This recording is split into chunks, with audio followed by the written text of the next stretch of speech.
Our next speaker, Val Cassano. How my fat and lazy cat prepared me for parenthood. How my fat and lazy cat prepared me for parenthood.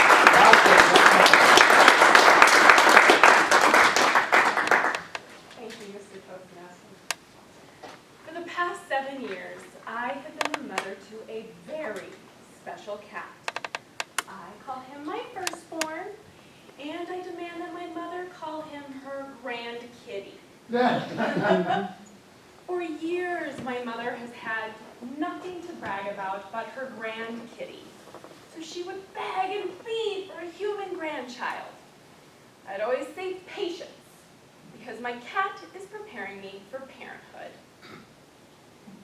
Even if during my pregnancy, I would joke, how hard can this motherhood thing be? I have successfully kept a very demanding cat alive and happy for a very long time. Of course, my joke was always met with eye rolls and you're kidding, right? As it turns out, no, I was not kidding. I was totally prepared to be a mother to my now 7-month-old son, thanks to my fat and my lazy cat, Paul. Oh yeah. Your heart out. Thanks to Paul, I was totally prepared for all the boops, the toots, and all the glories that come with raising a 7-month-old son. My fellow Toastmasters, today I'm going to do my best to convince you that you too can prepare for parenthood by owning a fat and lazy cat. Allow me to explain. First, hunger. Fat, lazy cats and babies are hungry. And being hungry is no joke. I am constantly feeding one or both of them and they are never satisfied. To signal that he's hungry, Paul will lightly tap my face or put a paw on my head. My baby will pound his chest and give me really drooly raspberries. I have been prepared for these signals for years. Now I never miss a beat. Both my cat and my baby are very well fed, thanks to Paul's training. Paul has also taught me the importance of kibbles, or in a baby's case, Cheerios.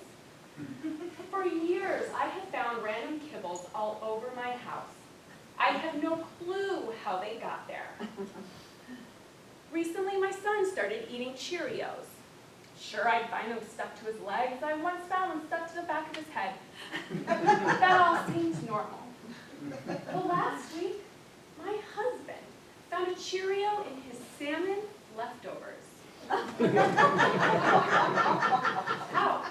How did it get there?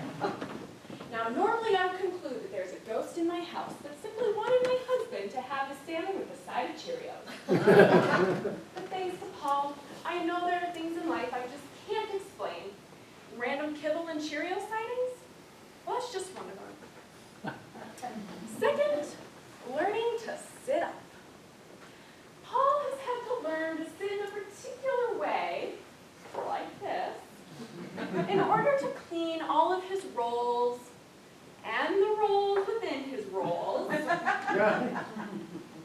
takes a particular emphasis on the six-pack region, or in Paul's case, the keg area, which I've also watched my son develop. Thanks to Paul, I know I can't help my son learn to sit up. It's something he simply has to do on his own. And now, thanks to Paul, both he and my baby can sit up with ease. Third, sleeping. If anyone knows the importance of sleep, it's Paul.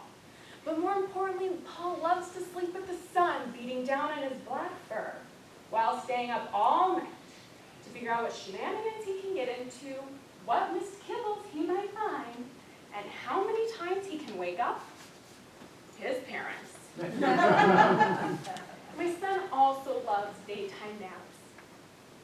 And he also likes to wake up at all hours of the night, particularly to find something delicious to eat.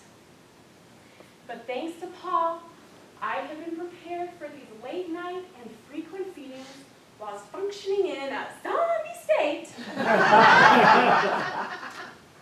for years. Fourth, hygiene. It is of the utmost importance that Paul remain clean at all times. So I try to stick to Paul's strict standards with my son. But one lesson in particular sticks out the most: the nails. Oh yeah, the nails. Paul's paws look splendidly innocent, and when he's happy, life is good. And when he's in attack mode, several layers of skin go missing from your hands and your arms. Now you're probably wondering, what does this have to do with an innocent baby? Well, let me tell you, babies' nails are paper thin and they are razor sharp. And they are impossible to file.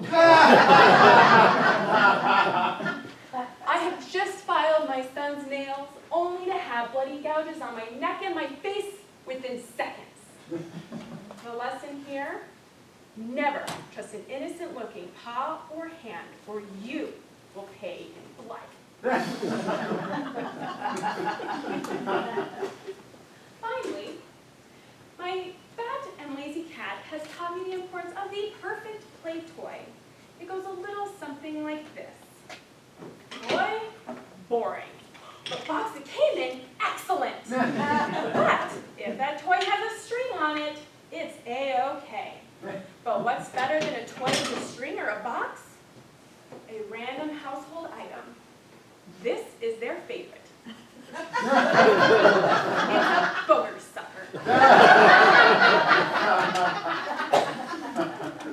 As you can see, I have done a wonderful job of convincing you that you too can prepare for parenthood by owning a fat and lazy cat.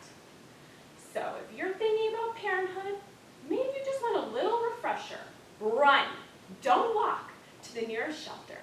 Pick out the fattest, laziest cat you can find. Keep that cat happy and well fed for several years, and then